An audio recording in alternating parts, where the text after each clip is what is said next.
Representative Gray. Thank you, Mr. Speaker. The town of Superior that I represent was founded in 1896 as a coal mining town.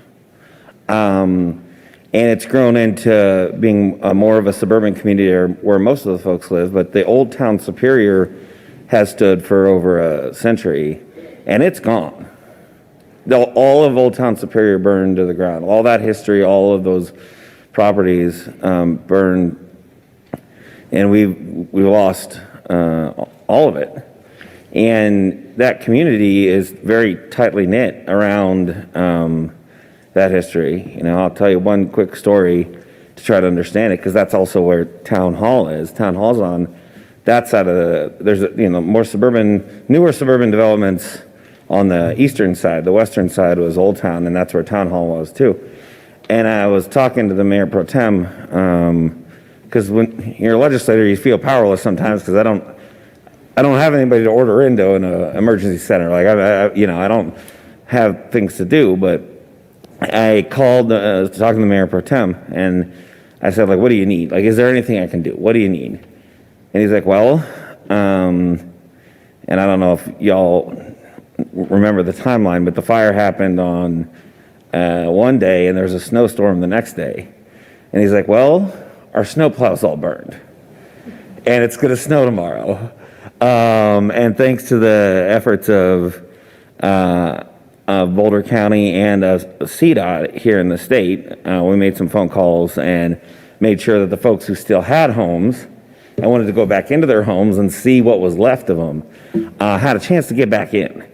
And that's the kind of support that Representative Burnett was talking about. The folks from across the state came in and said, like, how can we help? What can we do? And we're so grateful for that, because this is, we lost 100 years of history in my district, in the town of Superior. Like, we lost 100 years of history, and the notice was like an hour to half an hour ahead of time. Like, folks didn't get to, they didn't get to go and pull out their valuables or that sort of thing. We don't prepare for this sort of thing generally in the suburbs, right? So people weren't expecting it, and people have lost so much. They've lost family heirlooms, they've lost their actual homes and shelter. Folks, we fortunately, again, by heroic efforts, the loss of life was minimal, but it existed, it has happened, and we remember the lives of the folks that we lost. But also for a lot of folks, it's like, not only did I lose my house, not only did I lose all of my heirlooms, there are a lot of folks who, for them, their pets are a part of their life, right? And they weren't at home at the time, and they're gone. And so we can't replace that. There's nothing we can do in this chamber to give back people what they lost. But what we can do is try to get them back in their community as quickly as we can. Because for a lot of the families that I've talked to, the logistics are really hard. You're sleeping in your sister's basement, in Lakewood, even though you're from Superior. You're hanging out you're sleeping on a friend's couch, right? And that's where you're living right now. But your kids still go to school in the same school. And they're facing these torture decisions. Some people are having to live really far away because we lost over 1,000 homes.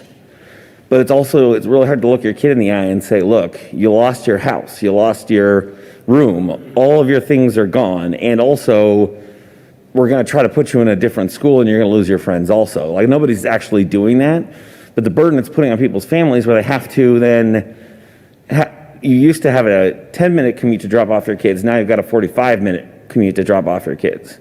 And so we don't know the answers yet. There's a task force that's getting together to try to work on how can we rebuild as fast as possible. But for the families who are affected, it's really important. It is incredibly important to rebuild as fast as possible because they don't want to be displaced. They didn't ask to be displaced.